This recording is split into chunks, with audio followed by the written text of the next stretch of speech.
crafty friends. This is Leah Lawson and welcome back to my YouTube channel. I'm so excited for 2020 and today I actually have a couple of New Year's cards that I'm sharing with you using these gorgeous Alexandra Renke pattern papers. These pattern papers have this really beautiful watercolor design to them. And to start, I am trimming down my card backgrounds. I was cognizant to use some of that really beautiful watercolor on each card, or excuse me, on each background, but to make sure that there was still plenty of white space as well. So I'm going to start with the sheet that is the more midnight or navy blue. So the first thing that I'm going to do is I'm just prepping this because I am going to die cut some numbers from the middle, but I also have other elements that I'm going to be stamping. So I'm just using those elements to be kind of a guide, I guess, for where I'm going to end up putting those numbers. So these are some older Alexandra Renke stamps that we will go over again a little bit later in the video. But what I love about our products is you can use them together so seamlessly for the most part. And I always feel like there are elements within a stamp set where the theme might be something specific, but you can use an element for something else. So you'll see that as we get a little bit further on in this video. So right now, I am creating a guide for those numbers that I'm going to die cut out. And doing this, I'm just lightly penciling in a line where I know they will go because I don't have two sets of each number. So I have to do 2020 separately. So it's nice to have that guide so you know where to put the bottom of your die so that your numbers will be, relatively straight. I am not going to say that this is perfect, but I got them as perfect as I possibly could. And I'm just using some purple tape to hold down those die. I like the purple tape because it doesn't leave behind a residue, and it also doesn't pull up your paper underneath it once you're done. So once I have the first two sets of 20s, the first set of 20 lined up, I'm just running it through my GEMINI Junior. And then I'm going to finish that up and I will run it through one more time. And you're going to see how fun these little peekaboo numbers are. So I think I cut this part as a video, but I did save the insides for each zero. And the reason being for that is I just like that finishing touch. And later on in the video, I will put those middles back into the zeros. So now I am lining up the 20 again and just using that pencil guide that I created as my placement for the numbers and running it through my GEMINI Junior again. And as you're going to see, it's not perfect, but it is close enough to perfect. And I love how fun these little peekaboo numbers are to represent this coming new year. So once the numbers are finished, I went ahead and erased that pencil line. I made sure the pencil line was really light so there wouldn't be any left over after erasing. So now I'm going to start doing some of the stamping. The first thing that I'm going to do is stamp the word welcome. This is from a butterfly stamp set that Alexandra released this summer. It was actually an exclusive for Stamp Junkies Fest, and then after that event happened, it was offered for all. So, and all of the products are linked below. Some things are linked to Alexandra shop in Germany, and then what I could find here in the US, I have linked for some US shops too.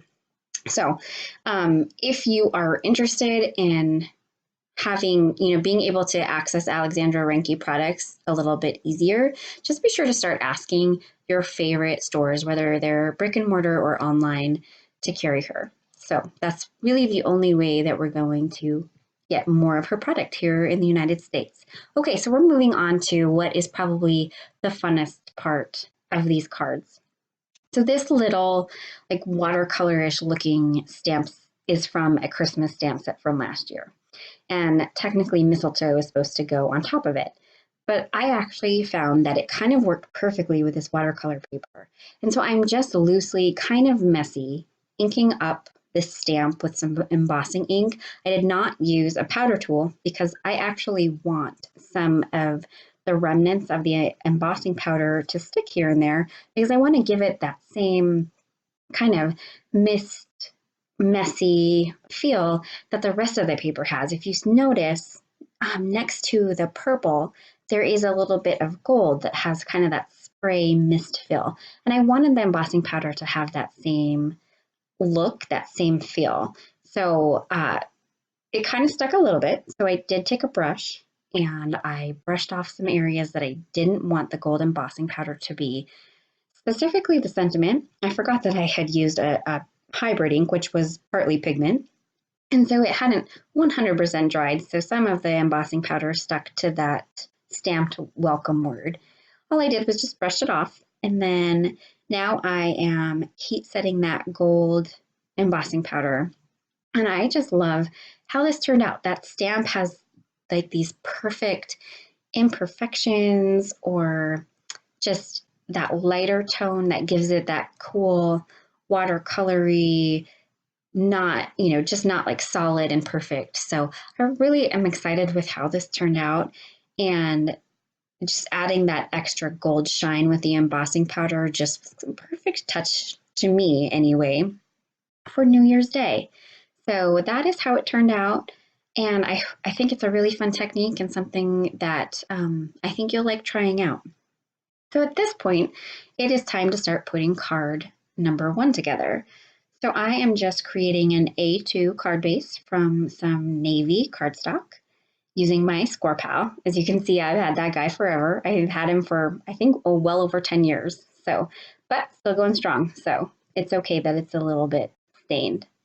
So now what I'm doing is I am creating some guides because I'm actually going to pop this layer up with some foam tape, but I'm putting glitter paper underneath it. And I wanted to make sure that I put the glitter in the right spots.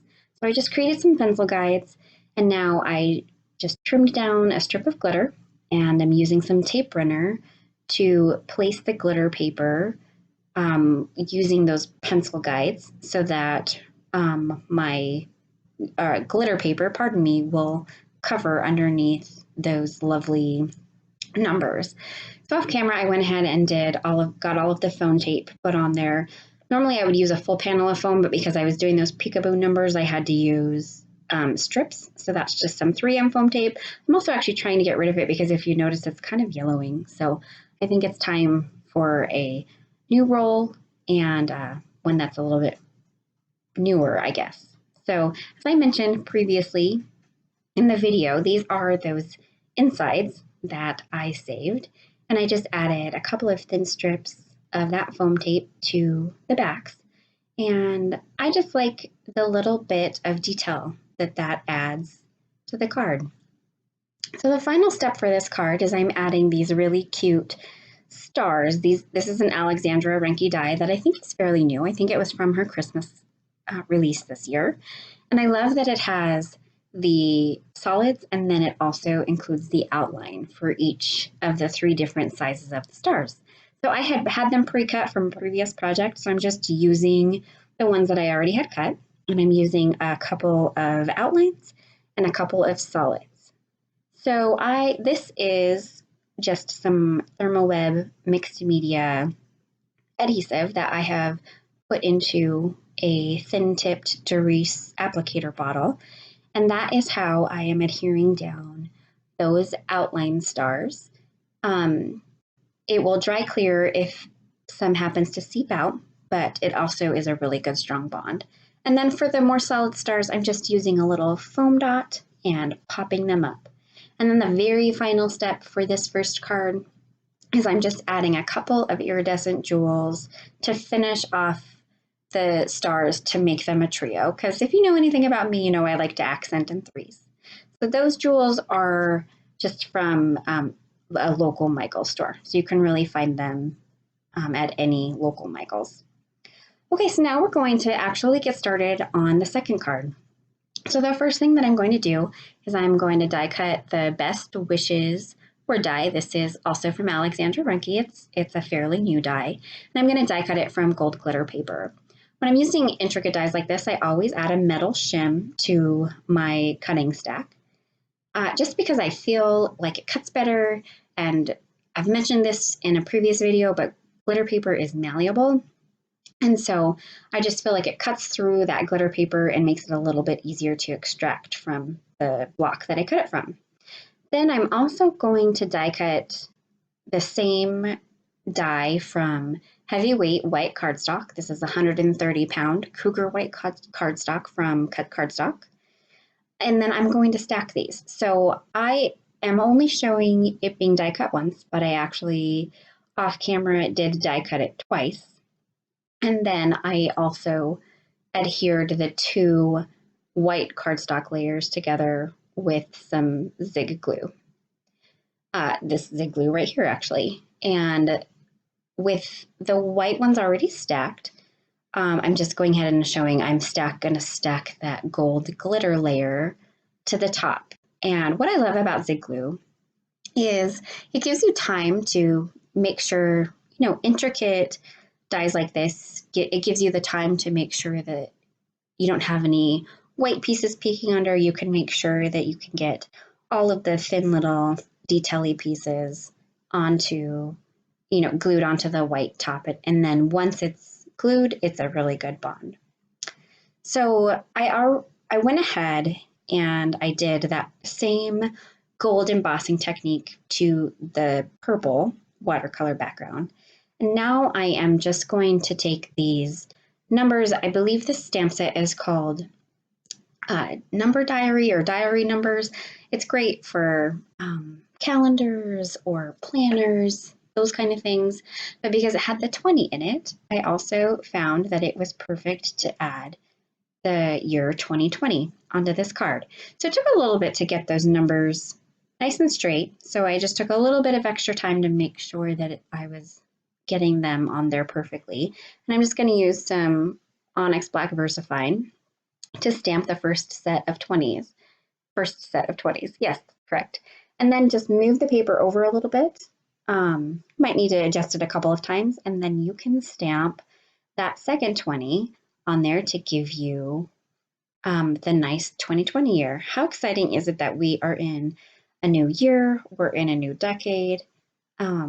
I think it's just a really fun time of year. So at this point, it's just time to start putting the card together. I chose a rose gold card base for this card because I just couldn't really find a purple that matched that watercolor paper perfectly. And when I pulled out the rose gold, I thought it was just a really nice complement to that eggplant purple color and the gold. So I went ahead and I put a full panel of foam adhesive on the back of the watercolor background because this one doesn't have any peekaboo stuff, so I didn't need to avoid the peekaboo area. And then I'm going to go ahead and adhere down that Best Wishes die with the same Thermoweb adhesive that I used previously. So as you see on there are some letter stickers that say in the end. I didn't love those, so I pulled them off when we get to the very end and you see the final images of the project. They're no longer there. I ended up not loving how they looked. And that's how crafting goes. Sometimes you do things and you just don't love them. So final steps to this card was I just added the stars and the jewels like the other ones. So those are my cards for you today. I hope you enjoyed my video. If you did, I would really love for you to give it a thumbs up. And I would also love for you to subscribe to my channel. I have a lot more in store for 2020. I'm kind of brushing off the cobwebs off my channel. And I would love for you to join me. on this fun ride. So thanks so much for watching my video, and I'm wishing you a very happy new year and the best start to 2020.